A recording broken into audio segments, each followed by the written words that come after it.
Welcome to the CFL 3-Down Breakdown. It's Week 11 action in the Canadian Football League. Ian Cameron for Sportsbook Review. Andrew McInnes, my co-host colleague, back with me to talk about Week 11. Andrew, good to have you back. How are you this week? Good, Ian. Ready to battle another tough week. Feeling a little bit under the weather last week, so I thought that I could trust you to kind of hold the fort down, but I'm back for another week, and I'm ready to break things down with you. All right, we're ready to break down Week 11 action. We're going to start with a Thursday night game. Very odd schedule this week in the CFL. Usually Friday and Saturdays, that's their sweet spot. The Canadian Football League, they've got games, a lot of games, usually multiple games Friday, Saturday. There's not a single CFL game this week on a Friday or a Saturday. We've got a Thursday game.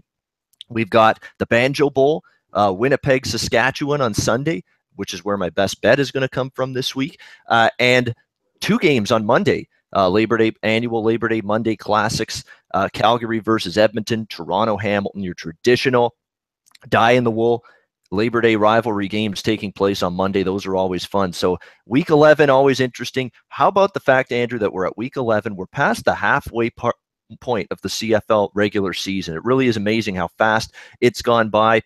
We're 7-3 personally with my best bets on the show through 10 weeks of the season. That's 70% winners. Very good. See if we can add to that this week. Let's start it off, Andrew. Ottawa, Montreal, near pick'em in this football game, total of 51. Hey, is there life back in the Ottawa Redblacks once again? That's the big story regarding this football team. Just absolutely getting gutted week in and week out with one close loss after another, sitting at one win, just finding ways to lose, a misplay here on offense, a misplay here on defense, just making the difference for the Ottawa Redblacks, really for the longest time this season. But now they've won 2 straight games. BC, unfortunately, was a best bet on the videos last week, did not come through for us, but give Ottawa credit. I mean, they took advantage of a BC Lions team that's becoming a little bit of a disappointment now for me, considering just how excited I was for the Lions coming into the season. But let's not take anything away from Ottawa. They played a very good game. They were more prepared to play a football game right from the onset last week than were the BC Lions. Trevor Harris had a fantastic game, one of his best games of the season for sure. He was pinpoint, throwing the football down the field. They got the ground game going, and the defense played one of their better games in quite some time. Now, I know that defense got a little leaky in the fourth quarter. I don't know if you want to pin that all on the defense struggling. I think maybe they were guilty a little bit, Ottawa, of letting the foot off the gas pedal just a bit. But they played a very good football game. They've won 2 games in a row. They've got a little bit of belief back in that dressing locker room again, a little bit of confidence again back in that locker room as they play the Montreal Alouettes here. And the Montreal Alouettes now are becoming what the Ottawa Redblacks were, a few weeks ago, a month ago.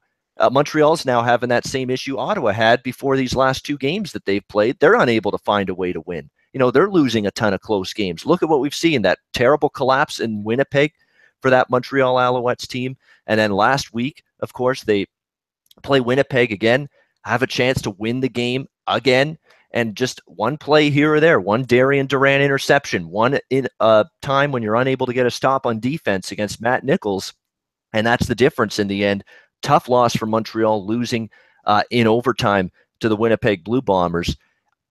This is an interesting game because you've got Ottawa finding ways to win now. Each of the last 2 weeks, getting some confidence back. Probably would lean a little bit to the Ottawa Redblacks side in this game, but for Montreal, it's almost like a backs against the wall kind of spot here. That they're in desperate need of a win in the worst way. They get to stay right at home for a second straight week here, playing at Percival Molson Stadium. So it's going to make for this is a very important game in the East standings, albeit the watered down East Division, which is just a complete disaster when you compare it against the West Division counterparts. But someone's got to win this game just based on the recent couple of weeks here. Ottawa's now starting to put some things together, find some ways to win games, pull them out.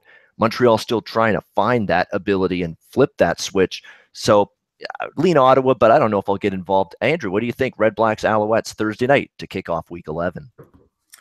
I'll just start off by saying last week, I was impressed with Trevor Harris. I do think Trevor Harris is an impressive quarterback. I have always had faith in him. I always thought he would do well. I was on BC, and I really am curious actually to hear quickly what you have to say after I mention this about the whole Jonathan Jennings and Travis Lulay situation, because a lot of people on Twitter raving about it and talking about how much better of a team the BC Lions were when Lulay came into the game.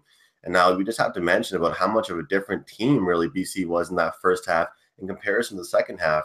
And, you can mention that all you want, but like you also said, it was a good point that you made about how the fact is Ottawa could have taken their foot off the gas pedal, and that could have been a reason why the BC Lions almost came back. But at the same time, when Travis Lulay is marching down the field, doing a 2-minute drill at the end of that game, I'm sure you were watching that game too, and I had no idea what was going to happen, but it was probably going to be possibly one of the greatest comebacks in CFL history if that ended up going down. But heading into this week, like you said, I mean, the Eastern Division is just weaker. It's flat out weaker. We hyped that up coming into the season. I know you were on BC heavy as West favorites to at least make the conference finals. And looking at this now, I mean, it's kind of like we have to realize there still has to be some kind of competition in the Eastern Division. And right now, it's kind of what I see in this Ottawa Redblacks versus Montreal Alouettes game. And I mean, it still means something. Someone has to win. And, it's kind of like momentum right now from Ottawa Redblacks versus a team like Montreal that kind of is just getting lower and lower and lower. So this is a big game for them. Right now, it's sitting at a pick'em. And I would have to lean more Ottawa. I mean, Ottawa is just rolling. They're kind of starting to get themselves together. But Ian, is it too late in the season? I mean, that's my biggest question. Have they really started to figure themselves out, or are they out of time? We'll see. I think it's going to be a big game. I'm looking forward to watching this game because it's going to tell us a lot about these two teams. Yeah, it's great. And the way I think this is becoming the standard foursome of games that you're going to see on Labor Day weekend now moving forward. You've got that cross-border provincial rivalry here, Montreal-Ottawa, going across the border. You've got that rivalry now. That's now, I think, a couple of years in a row. They've done Montreal-Ottawa on Labor Day weekend. Of course, you've got all the traditional ones, Winnipeg, Saskatchewan, Edmonton, Calgary, Toronto, Hamilton. So sets up for a great rivalry type of weekend here in the CFL, and it is a big game in the standings. Now, are either of these teams doing anything in the postseason? Can you trust any of these teams to win a Grey Cup this year? Maybe Ottawa still, because they are the defending champs. No question about that. But they've still got to show a lot more. Are any of these East teams going to be able to do anything against the West head-to-head? Now, Ottawa finally did a nice win against BC, but that's been very few and far between. We're still talking about 17-3-1 as a straight-up record for the West against the East this season in 21 games. That's hard to believe. But this is a very big game in the standings, no question. And just again, because of the fact Montreal's had a hard time putting wins together, would have to probably slightly lean a little bit here to the Ottawa Redblacks. Maybe that game goes over the total, 251. That Montreal offense is starting to put up some points lately. We've seen Ottawa's offense play a little bit better. And again, 51, I believe, the lowest total on the board this week. It is. It's the lowest total of the 4 Week 11 games here in the CFL. So maybe a little bit of value to look over the total. Let's go to Sunday, Winnipeg, Saskatchewan. Huge game here. The resurgent Saskatchewan Roughriders. I would argue that for the last 2 games, Saskatchewan's looked as impressive as anybody. And there were 2.5 point home favorite here. Total of 61, pretty much the consensus total across the board here in this particular game. And what can we say about the Saskatchewan Roughriders, who for early part of the season, good at home, competitive at home, winning games at home. Could you take that act on the road? Could you finally show us something outside of Mosaic Stadium and do something really in terms of being able to win games away from home? Because we've seen Kevin Glenn in the offense play better. We've seen him make better throws, better decisions, feel more comfortable running that Saskatchewan Roughriders offense at home at Mosaic Stadium, but we have not seen that offense translate to the road. You could even say that about the defense. I mean, at times the defense has played good on the road, but most of the time they haven't. And would they finally be able to go on the road and not just win a game, but also beat a pretty good football team? Boy, did they do that last week against the Edmonton Eskimos. Very happy with myself that I stuck to my guns. I went with Saskatchewan plus the points last week, knowing that how poor they had been on the road to that point. It's just still saying, you know what, they're coming off a bye week. They've talked the good talk all week long prior to that football game that, hey, we're going to get this sorted out. We're going to start playing better football on the road. And really, they were taking advantage of an Edmonton team that was just in a horrible spot. First of all, bubble burst. I talked about it last week on the show. 7-0 start to the season for the Edmonton Eskimos. Everything going right. Deluge of injuries. Still finding a way to win games, the Edmonton Eskimos. Well, they finally lost their first game 2 weeks ago in Winnipeg falling to 7-1. And I was just worried mentally and emotionally, Edmonton's going to be in for a letdown. Your first loss, snapping that big, long winning streak. I love fading and betting against teams that lose a game after a long winning streak. And Edmonton was flat as a pancake last week. They had nothing in the tank, none, zero. They were awful on offense. Mike Riley couldn't get anything going, even with Brandon Zylstra back from injury. And that offense sputtered, and the defense was picked apart a little bit by Glenn. But really the story of that game was the Saskatchewan Roughriders defense. And it's been the story for Saskatchewan 2 weeks in a row, when they pummeled BC at home prior to their bye week, and then last week where they have been a turnover forcing machine. I mean, Ed Gainey's been terrific in the secondary. They've been physical. They've been aggressive. When they hit you now in the open field, they punish you with an open field hit or an open field tackle. The Saskatchewan defense, they are playing not only to physical, but they are ball hawks right now. They are forcing turnovers. They're forcing fumbles. They're getting in passing lanes, interceptions. They've had a ton of those lately. I think they had 2 pick sixes of Mike Riley last week. Hard to believe, but this Saskatchewan defense, and we know Chris Jones, that's his background. That's his side of the football, a defensive coordinator for years in the CFL before becoming a head coach first in Edmonton and now with Saskatchewan, and also the GM of this team.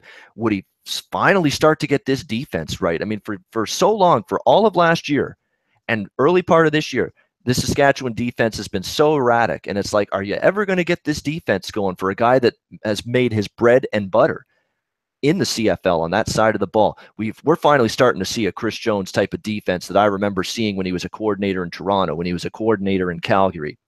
They have been lights out. They have been dominant. They have blown the fuck up the line of scrimmage each of the last 2 weeks. The offensive line has been devoured.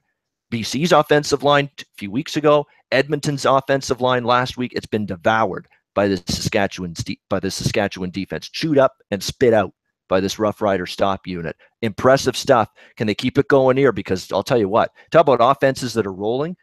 Winnipeg's offense is rolling. Matt Nichols and company. This is a fantastic matchup. Winnipeg offense rolling, just surging, just, be able to move the ball and put up points basically on a weekly basis against anyone. And Saskatchewan's defense, the way they have played the last 2 weeks, just lights out domination on the defensive side of the football, and it sets us up for a fantastic matchup. I have an idea who I think is going to win this game, and that's going to be my best bet. I'm going to save it for the end of the show. I think this total, it's going to be the side, by the way. Total-wise, I'm a little bit concerned this total is a bit high. I mean, we're talking about a Saskatchewan defense that's been lights out, but the problem is, the one concern would be of going under here would be Saskatchewan's been scoring on defense. I mean, pick sixes, fumble returns. We've seen it time and time again these last 2 weeks that maybe their defense puts up too much points, never mind their offense, and this game still goes over the total, but I still think this total's too high. It's a big rivalry game. It's a huge game in the standings. When you look at these two teams, Saskatchewan's right back in the mix again, especially with BC floundering. Saskatchewan can catch them right now and maybe pass them in the standings. It's a huge game for the home team. I think they show up for it. I think this game stays under the total. Best bet on the side at the end of the show. Andrew, what's your take on the Bombers and Riders and the Banjo Bowl Sunday? Yeah, I'll just start off by saying that I really, really have been raving on Twitter the whole time, saying how much I really think this Rough Riders team is a completely different team when they're on the road, Ian. And it's true. Most of the time, they're a completely way better team when they're at home. They've got their fans cheering them on, and they're just feeling a lot more comfortable. But right now, it seems like they're a really young, energized team. Like you said, they're not only performing on offense, they're performing on defense as well. And I think that's really big for this team because they had a couple of stars. They had Jerron Carter. They had players kind of stepping out of their shells. But now that they're on defense, it's just different. It's a whole nother spark to this team.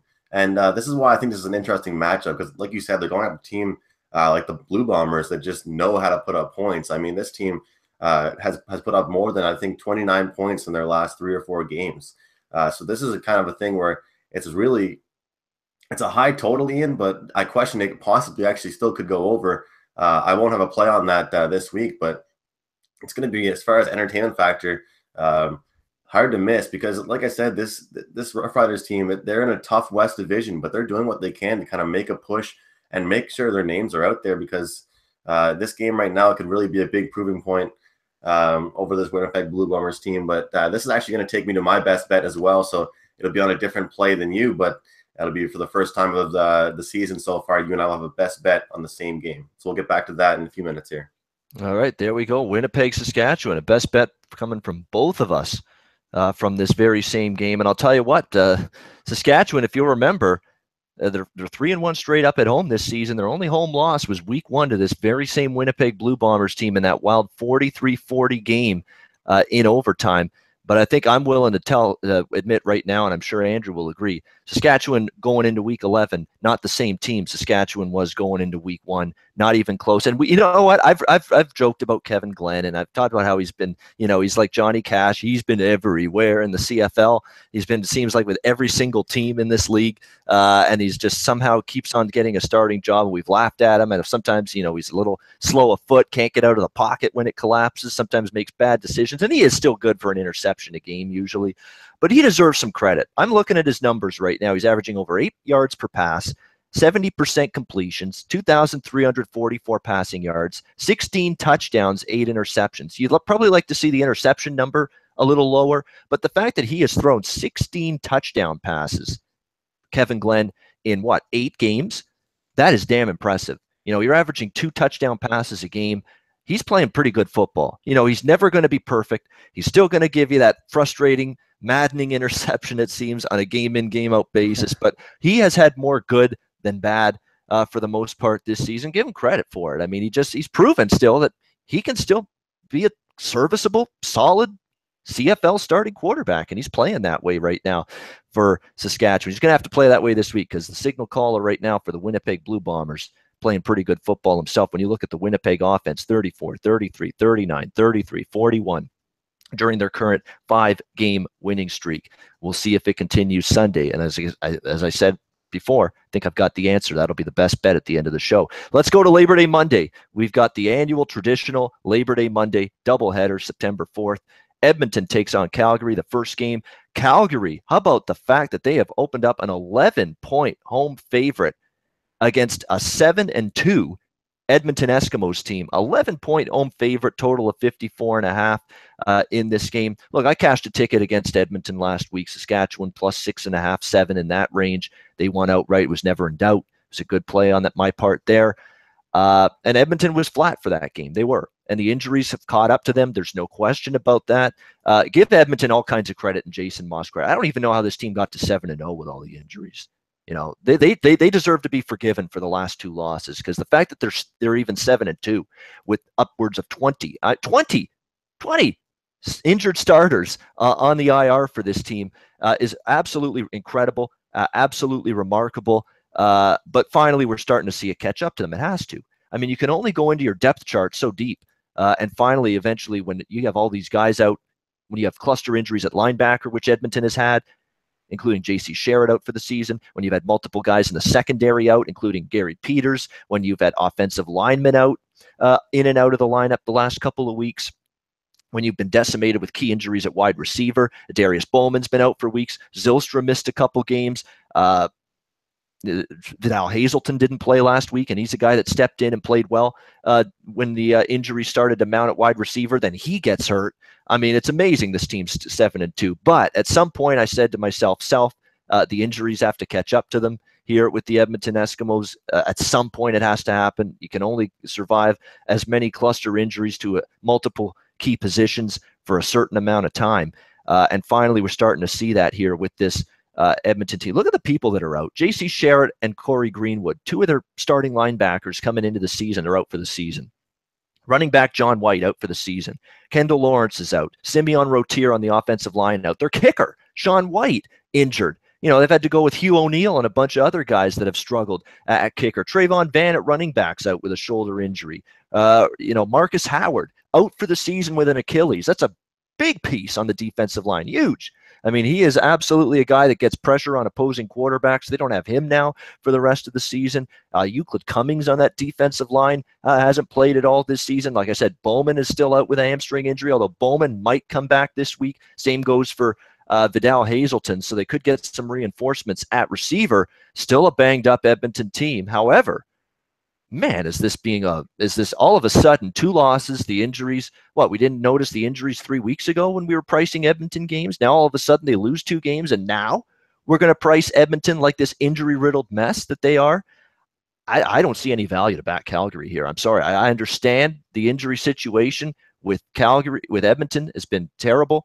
They've lost 2 games in a row because of it, and it's starting to catch up. I understand that. But part of the reason they lost to Saskatchewan last week, not just they played bad, not just the injuries. They were flat. They weren't ready to play a football game.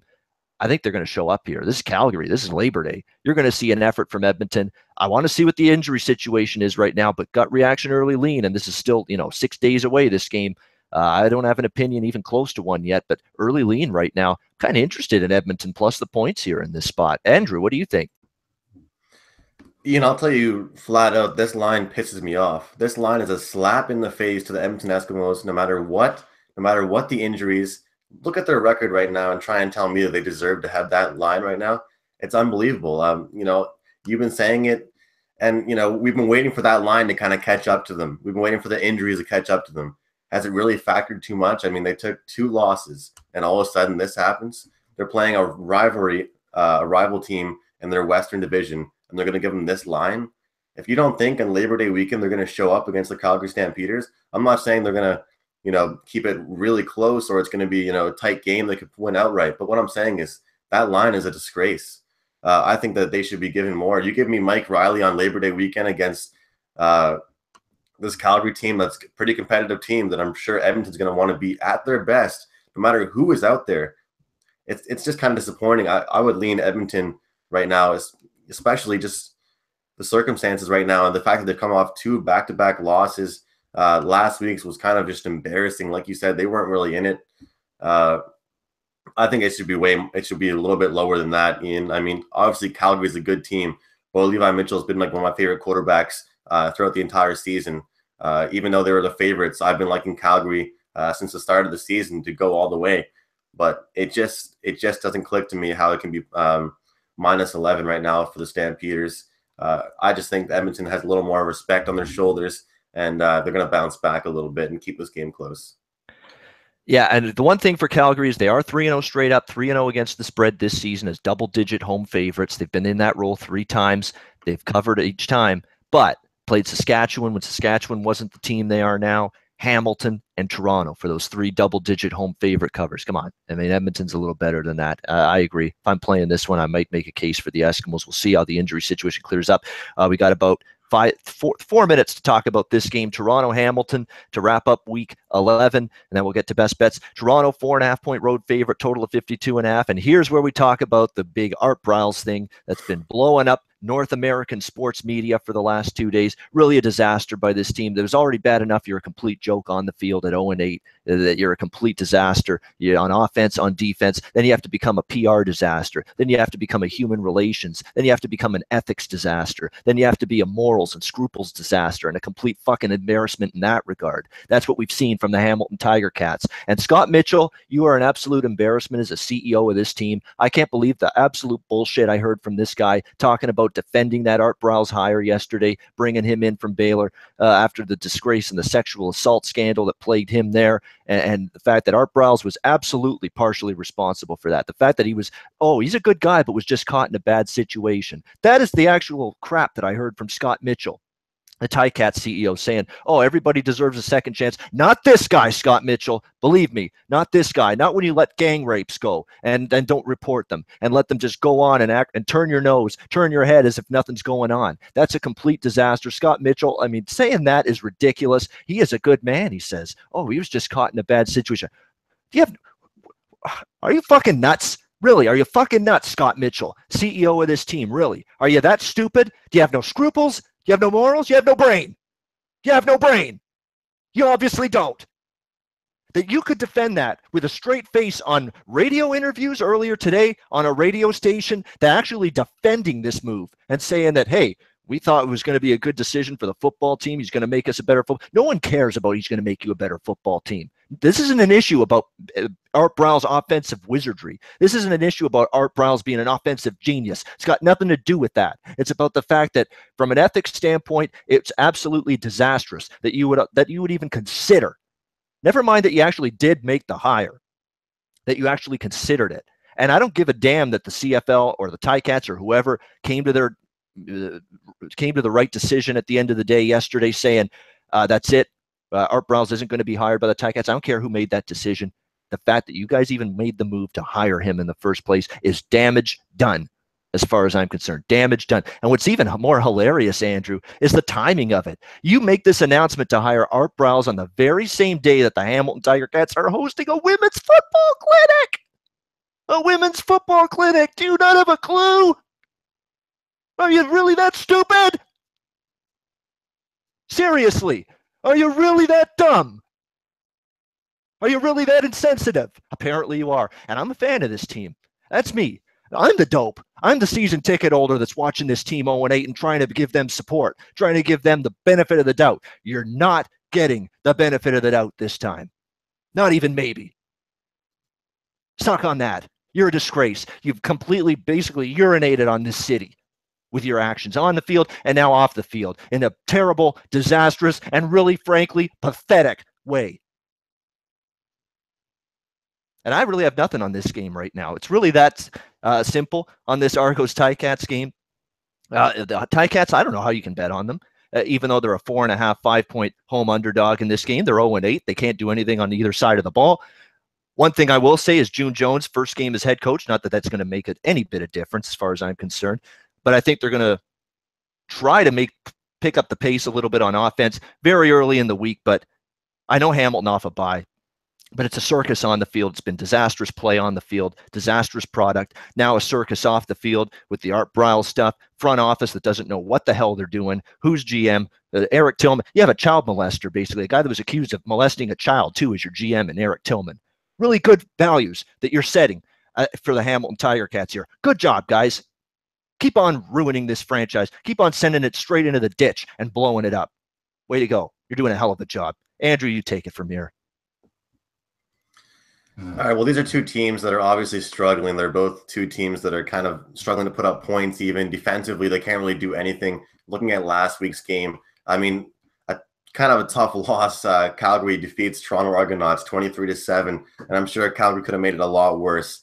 Toronto couldn't really get anything established whatsoever. Looking at this game right now, I kind of agree with you. Is it really even worth making a play on the underdogs, the Hamilton Tiger Cats, plus the points? I'd look really honestly more towards under the total of 53.5. It just seems to spark out to me right now. I'd love to challenge these two teams, Ian, to have a shootout. I'd love to see these two teams put points up. I'm challenging them to try and defeat that. I mean, I wouldn't say I'd go too heavy on that, but that'd be my lean on this game, strictly because they're two terrible teams right now. This is the game that you'd least want to watch this week in the CFL. And you know, to have it really aside on this game, it'd be too hard to tell. I just want to challenge them to get over that 53 points. If I were to make a play, that would be my lean. All right, we've got we're short on time. I feel better now, actually. Like Frank Costanza, serenity now. Serenity now. It's good to get it out. It's good to get it out. It's going to be okay. It is. It's going to be fine. It's just a football team.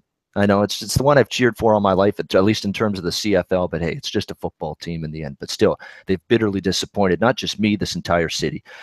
All right, let's go to best bet time for Week 11 here in the CFL. I'm going back to Winnipeg, Saskatchewan. We're short on time. Saskatchewan -2, rotation number 354. It's a red-hot team. Cashed with them last week. They're at home, 3-1 straight up. I know Winnipeg's the one team that beat them at home. That ain't the Saskatchewan team we're seeing right now. They're red-hot. They're making plays on defense. And the way they're playing defense right now, even I think they might be able to throw a wrench at this red-hot Winnipeg offense. Saskatchewan -2, best bet for Week 11. Andrew, what do you got? All right, best bet for Week 11. Winnipeg Blue Bombers are rolling for me. They've been putting up points like no tomorrow. I do think that if the Saskatchewan Roughriders are going to have the win for you, I do think it's going to have to be a high-scoring, very point affair here. So I'm going to go over 29.5 points for the Winnipeg Blue Bombers as the team total best bet play of the week. All right, there we go. Winnipeg team total for Andrew and Saskatchewan -2. For me, hopefully Winnipeg can get over the team total and Saskatchewan can win the game and everybody's happy. Saskatchewan -2, that's at the Greek, by the way. The Greek, Saskatchewan -2, rotation 354. We are right out of time because we got right side of campus, Jeff and Donnie coming up to break down the MLB card on this Tuesday. It's a great show. Stay tuned. We'll see you next week for Week 12. Until next week, for Andrew McInnes, I'm Ian Cameron. Enjoy Week 11 and good luck.